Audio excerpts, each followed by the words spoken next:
So it is a P block elements, and again we see unit 7, and today it is ammonia, formation of ammonia we see. So ammonia it is very important for UP board. देखिए preparation of ammonia में हम लोग चलेंगे तो जानते हैं ammonia सूक्ष्म रूप में हमारे वायु में और मिट्टी में भी ये पाई जाती है अमोनिया. जहाँ पर ये नाइट्रोजन युक्त जो कार्बनिक पदार्थ होते हैं उनका विघटन होता है और विघटन से अमोनिया का निर्माण होता रहता है. प्रकृति में ये कह लें, ठीक है. जैसे जो हम लोग अपने खेतों में यूरिया खाद डालते हैं तो यूरिया धीरे धीरे विघटित होकर के अमोनिया में परिवर्तित हो जाती है. करेक्ट. यूरिया जो होता है वाटर की मदद से अमोनियम कार्बोनेट में बदल जाएगा और अमोनियम कार्बोनेट स्वतः प्रकृति में डिकम्पोज होगा और अमोनिया में कन्वर्ट हो जाएगा. ठीक है. तो आइए इसके प्रिपरेशन को देख लीजिए. ठीक. तो हमारी वायु और मिट्टी में ये स्वतः पाया जाता है और जहाँ पर नाइट्रोजन युक्त कार्बनिक जो पदार्थ होते हैं उनके विघटन से अमोनिया का फॉर्मेशन होता रहता है. और यूरिया का जो फार्मूला होता है NH2CONH2 NH2CONH2 जो जल की सहायता से ये विघटित होगा. विघटित होकर के अमोनियम कार्बोनेट में बनाएगा. NH4 पूरे का होल टाइस CO3 अमोनियम कार्बोनेट और अमोनियम कार्बोनेट अब घटित होकर के अमोनिया में कन्वर्ट हो जाएगा. ठीक. वही जो अमोनियम कार्बोनेट है NH4 पूरे का होल टाइस CO3 ये डिकम्पोज होगा, प्रकृति में होता रहता है और अमोनिया में कन्वर्ट होगा. 2NH3 प्लस ये डिकम्पोज होगा तो H2O प्लस CO2 बदल जाएगा. ठीक है. ये CO3 है यानी कि CO2 में टूटेगा और यहाँ पर हाइड्रोजन 4 दूनी 8 है तो 3 दूनी 6 6 दू 8 हाइड्रोजन हो जाएंगे. बैलेंस है. ठीक है.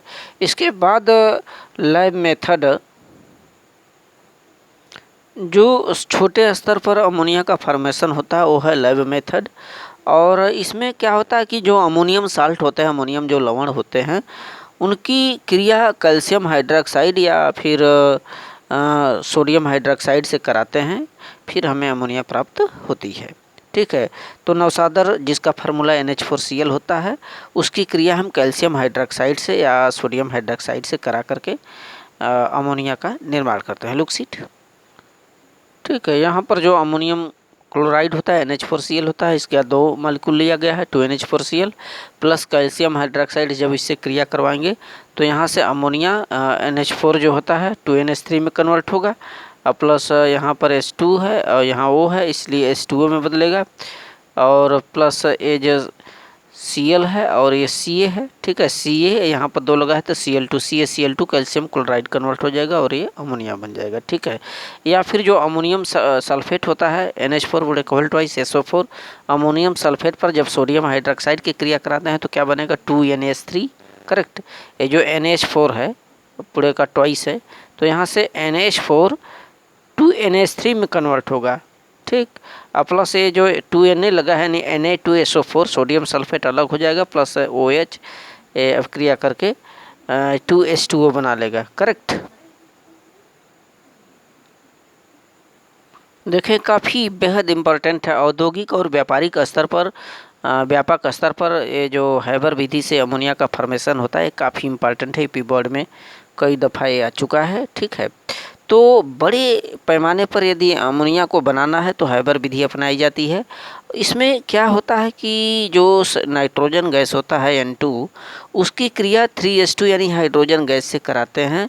वो भी आयरन और मोलिब्डेनम उत्प्रेरक आयरन चूड़ लेते हैं और मोलिब्डेनम MO जो उत्प्रेरक का कार्य करता है उसकी प्रेजेंट में ये अभिक्रिया करा करके हम लोग 2NH3 यानी अमोनिया प्राप्त कर लेते हैं. ठीक है.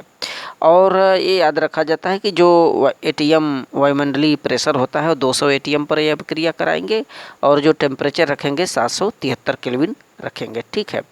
तो इस प्रकार से अभिक्रिया करा करके हम लोग हैबर विधि से अमोनिया को अधिक से अधिक प्राप्त कर लेते हैं. लुकसीट. ठीक है. अब क्रियाएँ आप नोट कर लेंगे, काफ़ी इम्पॉर्टेंट है. N2 प्लस 3H2 ये आयरन चूर्ण जो उत्प्रेरक का काम करता है और जो मोलिब्डेनम है ये उत्प्रेरक वर्धक का काम करता है। ठीक है, अब क्रिया की गति को तेज कर देगा और यहाँ पर जो आयरन है, आयरन ऑक्साइड, ये अब क्रिया को ये साम्यावस्था की कंडीशन में लाता है और अमोनिया प्राप्त होती है। ठीक है, और यहाँ पर जो प्रेशर रखा जाता है 200 वायुमंडलीय दाब रखा जाता है और जो टेम्परेचर रखेंगे वो 773 केल्विन टेम्परेचर पर यह क्रिया होती है। और इस क्रिया में थोड़ी मात्रा में हम पोटेशियम ऑक्साइड K2O और एल्यूमिना यानी Al2O3 भी मिला दिया जाता है ताकि अपक्रिया जो है वो जल्दी से सब इक्विलिब्रियम में पहुंच जाए। ठीक है, जो चिन्ह देख रहे हैं ना, ये इक्विलिब्रियम है, साम्यावस्था की स्थिति को है। यानी ये दर्शाता है कि जब अमोनिया नाइट्रोजन और हाइड्रोजन की अपक्रिया होगी तो एकाएक अमोनिया नहीं बन जाता, धीरे धीरे बनेगा, कुछ अमोनिया बनेगा, कुछ वापस आएगा नाइट्रोजन और 3H2 फिर बनेगा। इस तरह से धीरे धीरे प्रोसेस चलता है और हम लोग अमोनिया का फॉर्मेशन कर लेते हैं। ठीक है, इसको नोट कर लें और यह औद्योगिक स्तर पर काफ़ी इम्पोर्टेंट होता है। इससे बहुत अत्यधिक अमोनिया का निर्माण प्रोडक्शन किया जाता है, इसे नोट कर लेंगे। और ये कई दफ़ा बोर्ड परीक्षा में आ चुका है। इसके फ्लो चार्ट को समझिए।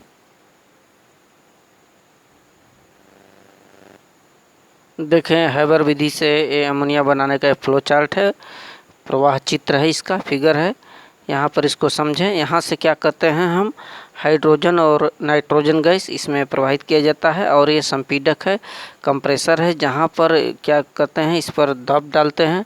ठीक है, प्रेशर डालते हैं। जब ये इस कंप्रेसर में आएगा, संपीडक में आएगा तो एक दूसरे के अति सन्निकट होता है और यहाँ से अमोनिया धीरे धीरे बनना शुरू हो जाती है। ठीक है, तो ये इस उत्प्रेरक कक्ष में आएगा, Al2O3 प्लस K2O भी थोड़ी मात्रा में ले लिया जाता है और उत्प्रेरक कक्ष में अपक्रिया अत्यधिक तेज हो जाती है और यहाँ से जो है नाइट्रोजन और हाइड्रोजन मिलकर के अमोनिया का फॉर्मेशन कुछ कुछ करने लगते हैं और कुछ इसमें नाइट्रोजन और हाइड्रोजन रह जाता है, एकाएक अमोनिया नहीं बनता। ठीक है, ये आगे प्रक्रिया आगे जाएगा। यहाँ से यहाँ देख रहे हैं ये जा रहा है, इस पात्र में इसको द्रव के रूप में अमोनिया को कलेक्टेड कर लिया जाता है। ठीक है, अब कुछ जो नाइट्रोजन और हाइड्रोजन शेष है पुनः ये वापस आएगा। ये पंप है, पंप के द्वारा इसको ढकेल दिया जाएगा और फिर ये यहाँ संपीडक में आता है। संपीडक से जो है इधर फिर कंप्रेसर से पुनः इस तरह से अमोनिया का फॉर्मेशन होता रहता है। ये काफ़ी इम्पोर्टेंट फिगर है, इसको आप बना लेंगे यूपी बोर्ड की दृष्टि से। हैबर विधि से अमोनिया का जो फॉर्मेशन है कई बार बोर्ड परीक्षा में आ चुका है। So thank you student, revision it again and again.